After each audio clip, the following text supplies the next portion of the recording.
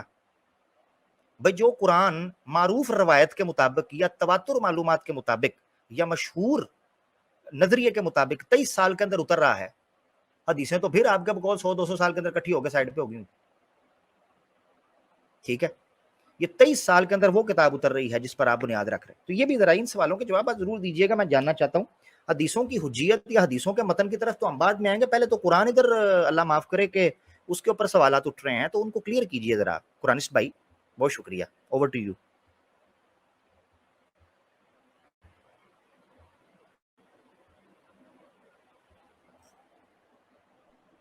جی اب میں بولوں گا. جی جی جی بولیں.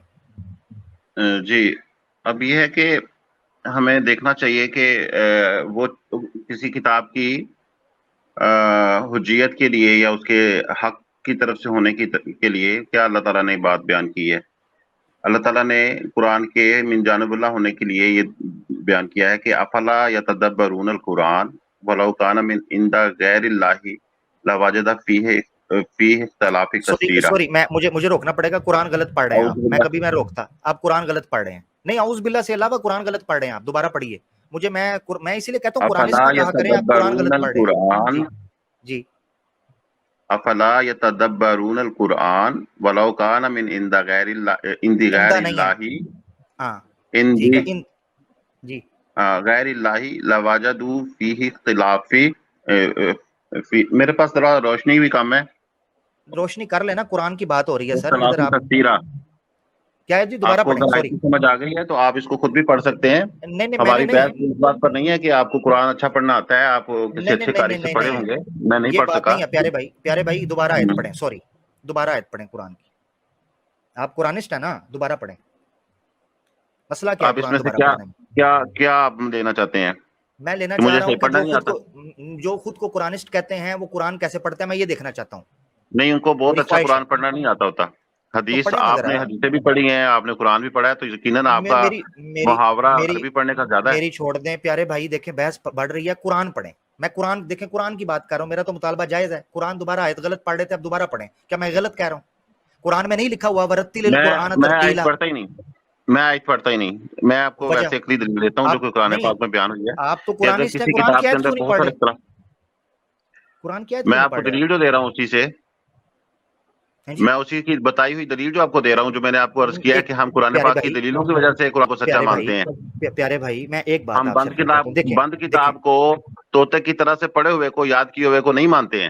پیارے بھائی میرے ہم اس کے دلائل کی وجہ سے اس کو مانتے ہیں. پیارے بھائی, میرے بہت پیارے بھائی, قرآن آپ کی مادری زبان میں نہیں آیا. قرآن آیا ہے عربی زبان کے اندر. نمبر 1, یہ سب کو پتا ہے, غلطیاں چھوٹی موٹی ہوتی ہیں. اگر میں آپ کا قرآن ٹھیک کروا رہا ہوں تو آپ کو اس میں آپ قرآنسٹ ہیں, آپ کو شوق سے یہ بات, آپ کو میرا شکریہ ادا کرنا چاہیے کہ یار آپ قرآنسٹ ہیں, حوصلہ کر کے اپنے قرآن کو ٹھیک کیجئے تاکہ کل کو کہیں شرمندگی نہ ہو. آج ہم 2 بندے بیٹھے ہوئے ہیں, کل کو سینکڑوں لوگوں کے اندر قرآن غلط ہو جائے گا. اور آپ کو پتا ہے قرآن میں لکھا ہوا ہے, قرآن کا حق ہے, امر کا صیغہ, رتل القرآن ترتیلا, قرآن کو ٹھیک طریقے سے پڑھو جیسے وہ آیا ہے. ٹھیک ہے, قرآن کا حق ادا کرو. تو یہ قرآن آپ صحیح سے پڑھیں عربی زبان میں. دوبارہ جس سے آپ نے استدلال کیا ہے, میں چاہتا ہوں ہم ایک دوسرے کو سیکھیں سکھائیں. جہاں میں غلط پڑھوں گا میری اصلاح کیجیے گا. اس میں کوئی جذباتی ہونے کی بات نہیں ہے, میں کوئی ہار جیت کا فیصلہ نہیں, مگر قرآن تو پڑھیں پیارے بھائی, قرآن عربی زبان میں پڑھیں. جی میں ایک دفعہ پھر کوشش کرتا ہوں, شاید آپ کو پھر پسند آئے. افلا یتدبرون القرآن ولو کان من عند غیر اللہ لوجدوا فیہ اختلافا کثیرا. زبردست, ٹھیک ہو گیا جی, بہترین ہو گیا, زبردست, شکریہ جی. تو اس میں دلیل یہ اللہ تعالیٰ نے قائم کی ہے کہ اگر یہ قرآن غیر اللہ کی طرف سے ہوتا اس کے اندر اختلاف بہت زیادہ ہوتا. ٹھیک تو ہو گیا. اللہ تعالیٰ کا یہ دعویٰ ہے کہ اس میں اختلاف نہیں ہے، اور ہم نے اس کو پڑھ کر دیکھا ہے تو اس میں اختلاف نہیں نکلا. جبکہ یہی چیز جب ہم حدیثوں میں دیکھتے ہیں تو حدیث کا نہ تو اس طرح کا کوئی دعویٰ ہے، نہ ہی وہ اختلاف سے خالی ہے. تو اس لیے ہم اس بات سے منع کرتے ہیں کہ حدیث سے دین لیا جائے، کیونکہ دین بڑا حساس معاملہ ہے. اگر آپ حدیث کے ذریعے سے دین میں کچھ ملاوٹ کر دیں گے اور وہ ملاوٹ ٹھیک نہ، مطلب وہ خالص دین نہ ہوا، تو جو کل دین بنے گا آپ کا اور میرا، وہ ٹھیک نہیں بنے گا. اس کے اوپر اعتراض وارد ہوں گے. کل کو کوئی غیر مسلم وہ اعتراض اٹھائے گا اور ہم جواب نہیں دے پائیں گے. لیکن یہ صرف یہی معاملہ نہیں ہے کہ ہم جواب نہیں دے پائیں گے، ہم گمراہی کا شکار بھی ہو جائیں گے. اور جیسا کہ اس وقت اکثر مسلمان لوگ جو ہیں وہ حدیثوں کی وجہ سے گمراہیوں کا شکار ہیں. وہ ایسا نہیں ہے کہ وہ گمراہیوں کا شکار نہیں ہے، وہ گمراہیوں کا شکار ہیں. ان کو کوئی سبیل، ان کو کوئی راہ نظر نہیں آتی کامیابی کی. وہ مذہبی بحثیں کرنا اور طرح طرح کی جو ہے وہ لاجکیں جو کہ بالکل عام انسانوں کی سمجھ میں نہیں آتی، تو وہ پیش کرتے رہتے ہیں. لاجک تو وہ پیش ہی نہیں کرتے، وہ صرف یہ کہتے ہیں کہ جی دیکھیں حدیث جو پیش کر دی آپ مانو اس کو. تو وہ مجبور کرتے ہیں کہ آپ کے مذہبی جذبات اکھڑ جائیں گے، آپ کے مطلب آپ مذہبی طور پر مجروح ہو جائیں گے، یا آپ کا ایمان کمزور ہو جائے گا اگر آپ نے ایسا کام نہ کیا جو ہم آپ کو بتا رہے ہیں. تو وہ ایک طرح کی بلیک میلنگ شروع کر دیتے ہیں حدیثیں پیش کر کے. تو ہم یہ سمجھتے ہیں کہ دین کے لیے صرف قرآن بہت کافی ہے، ضرورت سے زیادہ کافی ہے. یعنی اگر یہ اس میں سے صرف ام الکتاب والا حصہ ہی آیا ہوتا اور متشابہات والا حصہ نہ بھی آیا ہوتا تو بھی کافی ہونا چاہیے تھا. لیکن اللہ تعالیٰ نے اگر یہ دیا ہے تو یقیناً اس کی ضرورت تھی. تو قرآن کے چند رکوع، چند صورتیں، چند مضامین پڑھنے سے ہی اتنی تسلی ہو جاتی ہے، اللہ تعالیٰ کے اوپر پختہ ایمان ہو جاتا ہے، اتنا گیان مل جاتا ہے انسان کو کہ اس کے بعد حدیثوں کی طرف دیکھنے کی قطعاً کوئی ضرورت نہیں رہتی. تو ایک تو ضرورت حدیث کی کوئی نہیں ہے، اور یعنی دین کے معاملات میں ہسٹری کے طور پر میں اس کو مانتا ہوں کہ حدیث کے بغیر گزارا نہیں ہے. اور گزشتہ ہسٹری کو بھی قرآن پاک نے بیان کیا ہے، جس کا آپ بڑا کہہ رہے تھے کہ جی کیوں قرآن میں تو خود حدیثیں لکھی ہوئی ہیں، تو پھر کیوں حدیثوں کو نہ مانا جائے. تو بات یہی ہے کہ جو چیز خالص ہے اس کو ہم لیں گے، جو چیز غیر خالص ہے اس کو نہیں لیں گے. ٹھیک ہو گیا جی. بات ہوگی آپ کی؟ جی ہو گئی. اچھا، آپ کا جو مرکزی نقطہ تھا، آپ نے کہا کہ قرآن، جو میرا اصل سوال تھا، باقی اس کے علاوہ جو باتیں ہیں اس کو چلو ہم فی الحال سمجھنے سوچنے سے تعلق رکھتی ہیں. تو ہم ایک پوائنٹ کو لے لیتے ہیں. آپ نے یہ کہا کہ آپ قرآن کی جو تحقیق کرتے ہیں من جانب اللہ ہونے کی، وہ بنیادی طور پر کرتے ہیں کہ قرآن میں کوئی تضاد نہیں ہے. آپ نے سورہ نساء کی جو آیت ہے غالباً 82 یا 84 ہے، وہ پڑھی، اعوذ باللہ من الشیطان الرجیم افلا یتدبرون القرآن ولو کان من عند غیر اللہ لوجدوا فیہ اختلافا کثیرا، کہ کیا یہ غور نہیں کرتے، تدبر نہیں کرتے قرآن میں، کہ اگر یہ من جانب غیر اللہ ہوتا تو اس میں کثیر اختلاف پایا جاتا. اچھا ٹھیک ہو گیا، زبردست. یہ آپ نے قرآن کا ایک اصول پیش کیا، اس میں کوئی شک نہیں. اچھا، قرآن کی دو آیات میں آپ کے سامنے رکھنے لگا ہوں جو باہم متضاد ہیں. باہم متضاد ہیں.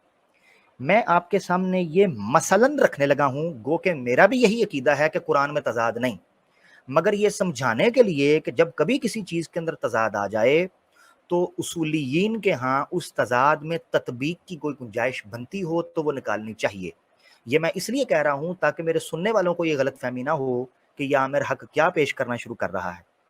ہمارا سب سے بڑا مسئلہ منکرین حدیث کے ساتھ جب گفتگو کرتے ہیں یہی ہوتا ہے کہ ہمیں ان کو قرآن کے حوالے سے اسی جگہ پر لا کر کھڑا کرنا ہوتا ہے تاکہ ان کے اصول ٹھیک اور درست ہو سکیں. یہ نہیں ہوتا. یاد رکھیں، جب ہم قرآن کی حجیت، قرآن کے من جانب اللہ ہونا، یا سنت کی آئینی حیثیت یا حجیت یا حدیث جو کہ حدیث رسول پاک صلی اللہ علیہ وسلم صحیح سند اور مرفوع متصل ثابت ہو جائے، ایسی صورت کے اندر ہمارے لیے یہ چیز سمجھنا بڑا ضروری ہو جاتا ہے کہ ہم اصول متعین کر لیں کیا یہ چیز ہمارے لیے حجت ہے یا نہیں. اس حوالے سے گفتگو ہو رہی ہے. اچھا، یہ آیت نوٹ آپ کر لیں. میں یہ آیت فوراً پیش کر کے آپ سے اس کا جواب طلب کرتا ہوں. سورہ بقرہ کی آیت ہے، آیت نمبر 29. اللہ تعالیٰ فرماتے ہیں هو الذی خلق لکم ما فی الارض جمیعا ثم استوى الى السماء فسواهن سبع سماوات وهو بكل شيء علیم. کہ اللہ وہ ذات ہے جس نے تخلیق کیا زمین میں جو کچھ ہے سب، ثم استوى، پھر اس کے بعد زمین میں جو کچھ تخلیق ہے وہ کر لیا، پھر اس کے بعد وہ آسمان کی طرف گیا، فسواہن سبع سماوات، تو اس نے مساوی کر دیا 7 آسمان، یہ اللہ جانتا ہے کیسے، وہو بکل شیء علیم، وہ ہر چیز کو جاننے والا ہے۔ تو سورہ بقرہ کی آیت نمبر 29 ہے یہ، اور اس کے ساتھ ساتھ سورہ نازیات کی آیت آپ نے، یہ چیپٹر 79 ہے، آیت نمبر 27 سے آنورڈز چلی جائے گی 32 تک، تو یہ ہے انتم اشد خلقا ام السماء بناها، کیا تم زیادہ مشکل تھے تخلیق کرنے یا یہ آسمان جس کو ہم نے کھڑا کیا ہے، ٹھیک ہے، کہ جس کو ہم نے کھڑا کر دیا ہے، بنا دیا ہے۔ اب یہاں آسمان آیا ہے، رفع السمکها فسواها، کہ ہم نے اس کے جو ہیں چھت کھڑی کی اور اس کو سیدھا کر دیا، وَأَغْطَشَ لَيْلَهَا وَأَخْرَجَ زُحَاهَا، اور ہم نے اس کی رات کو جو ہے وہ بچھایا، اور وَأَخْرَجَ زُحَاهَا، اور اس کی صبح کو نکالا، وَالْأَرْضَ بَعْدَ ذَلِكَ دَحَاهَا، اور زمین کو اس کے بعد دحاها رہنے کے قابل بنایا، أَخْرَجَ مِنْهَا مَاءَهَا وَمَرْعَاهَا، اس سے اس کا پانی بھی نکالا، اس کی چراگاہیں بھی نکالی، وَالْجِبَالَ أَرْسَاهَا، آنورڈز آگے چلتی چلی جاتی ہے۔ تو زمین میں جو کچھ تھا اس کی تخلیق کو تفصیل سے بیان کر کے آسمان کے بعد بیان کیا جا رہا ہے سورہ نازیات کے اندر، اور یہاں سورہ بقرہ کے اندر بیان کیا جا رہا ہے کہ آسمان زمین پہلے بنی، سب کچھ زمین کا جو بھی تھا وہ سب پہلے بنا، جمیعاً کے الفاظ ہیں، اور اس کے بعد ثم آتا ہے۔ میرا سوال پیارے بھائی آپ سے یہ ہے کہ زمین پہلے بنی ہے، زمین کے اندر مما فیہا جو کچھ ہے، یا آسمان پہلے بنا ہے، یہ مجھے کانٹرڈکشن نظر آ رہا ہے، اس حوالے سے آپ کو رائے دینا چاہیں، اس تضاد کو حل کر دیجیے۔ ایک تو یہ کہ آپ کہتے ہیں کہ آپ بھی اہل قرآن ہیں، تو اس لیے اس کے اندر اگر کوئی تطبیق کی صورت ہے تو اس کا پہلا حق آپ کا بھی ہے، بلکہ دوسرا حق کہہ لیں چلیں بے شک، وہ آپ کا بھی یہ فرض ہے کہ آپ بھی اس کی تطبیق کریں گے، اور یہ صرف میرا فرض نہیں ہے کیونکہ میں صرف قرآن کو مانتا ہوں، ٹھیک ہے۔ اور دوسرا یہ کہ آپ نے خود ہی معذرت کر لی کہ گو کہ میں بھی تطبیق کرنا چاہتا ہوں یا کر سکتا ہوں، تو جب آپ مانتے ہیں کہ آپ اس کی تطبیق کر سکتے ہیں یا اس کے اوپر کوئی اعتراض نہیں ہے اللہ تعالیٰ کی اس آیت کے اوپر جو اس سے پہلے میں نے پیش کی تھی کہ اس میں اختلاف نہیں ہے، تو آپ کو اس کے اوپر ایمان ہونا چاہیے۔ تو اس ضمن میں یہ ہے کہ کچھ آیات قرآن پاک میں اللہ تعالیٰ نے اسی قرآن میں بتایا ہے کہ متشابہات ہوتی ہیں، تو یعنی شبہ میں ڈال سکتی ہیں آپ کو، تو جب وہ آپ اہل علم کے پاس جو راسخون فی العلم ہوتے ہیں ان کے پاس ان کو پیش کرتے ہیں تو وہ بتاتے ہیں کہ یہ اللہ تعالیٰ رب کی طرف سے یہ جو باتیں، یعنی اب یہاں پہ راسخون فی العلم سائنٹسٹ ہوں گے، اور وہ ان سے جب ہم ان چیزوں کے بارے میں استفسار کریں گے تو وہ اس کا بالکل درست اس کے مطابق کی بات بتائیں گے کہ جو قرآن پاک میں لکھا ہے وہ بالکل درست لکھا ہے۔ اور یہ پہلی آیت تو مجھے سمجھ آئی ہے سورہ بقرہ کی، جو دوسری آیت ہے اس کی طرف بھی میں اس کو جا کر دیکھا نہیں، اور اتنا بھی ٹائم بھی نہیں ہے فوری طور پر کہ میں آپ کو اس طرح کی ڈیٹیلڈ آنسر بتانے شروع کر دوں، جن کے اوپر ایک مقالہ یا تحقیق لکھنے کی ضرورت ہے، تو وہ آپ اس کو فی البدی پوچھنا چاہیں تو اس کا میرا اصول یہ نہیں ہے کہ کچا پکا سا آنسر آپ کو دے دیا جائے اور ڈنگ ٹپاؤ سا کام ہو جائے۔ تو میں آپ کو جب آنسر دوں گا تو وہ آپ سے کویسچن لے کر اس کا ایک مکمل آنسر بنا کر دوں گا، وہ آپ کو انشاءاللہ تعالیٰ تسلی کروائے گا۔ لیکن اس بات کے اوپر ہمارا چونکہ اختلاف ہے ہی نہیں ہے کہ قرآن پاک میں کوئی اختلاف بھی ہو سکتا ہے، تو اس لیے آپ کا یہ کویسچن پوچھنا ہی ناجائز ہے، آپ کو پوچھنا ہی نہیں چاہیے، آپ کو خود سوچنا چاہیے کہ آپ کیا پوچھ رہے ہیں، آپ ایسی بات پوچھ رہے ہیں جس کے اوپر آپ کا میرے ساتھ کوئی اختلاف ہی نہیں ہے۔ ٹھیک، آپ کی بات ہو گئی، بہت شکریہ۔ اچھا، آپ نے مجھے کہا تھا کہ آپ نے قرآن کو تحقیق کے بعد، نہ صرف یہ کہ وہ آپ کو پکڑا دیا گیا ہے، آپ نے الماری کھولی قرآن پڑھا تھا آپ ایمان لے، آپ نے پوری تحقیق کے بعد، پورے اصول کے بعد اور پوری بنیاد رکھنے کے بعد اس کے اوپر عقیدہ رکھا ہے کہ یہ لا ریب ہے اور اس میں کسی قسم کا کوئی تضاد آپ ہی کے اصول سے نکلا تھا۔ تو میں نے آپ کے اصول پر اس چیز کو پرکھا ہے، یہ فی الحال آپ کے اصول پر بات ہو رہی ہے، میری ذاتی رائے کیا ہے یا میں اس میں تطبیق کس قدر دوں گا وہ میرا مسئلہ ہے، مگر اگر میں تطبیق دے دوں تو اس کا مطلب یہ ہے کہ میں حدیث کے ساتھ ساتھ قرآن کے اندر تطبیق دے کر ایک اچھا مسلمان بھی بن، کیونکہ میں قرآن کے مسائل بھی حل کر رہا ہوں اور میں حدیث پر بھی ایمان لایا ہوں، تو اس کا مطلب یہ ہے کہ میرے حدیث پر ایمان لانے نے میرے قرآن پر ایمان یا قرآن کے عقیدے یا قرآن کی تحقیق کے اندر کوئی رخنہ نہیں ڈالا۔ اچھا، ایک تو یہ چیز ہے، دوسری چیز یہ ہے کہ مجھے اچھا لگا پیارے بھائی آپ نے یہ کہا کہ جب تک آپ اس پر تحقیق نہیں کر لیتے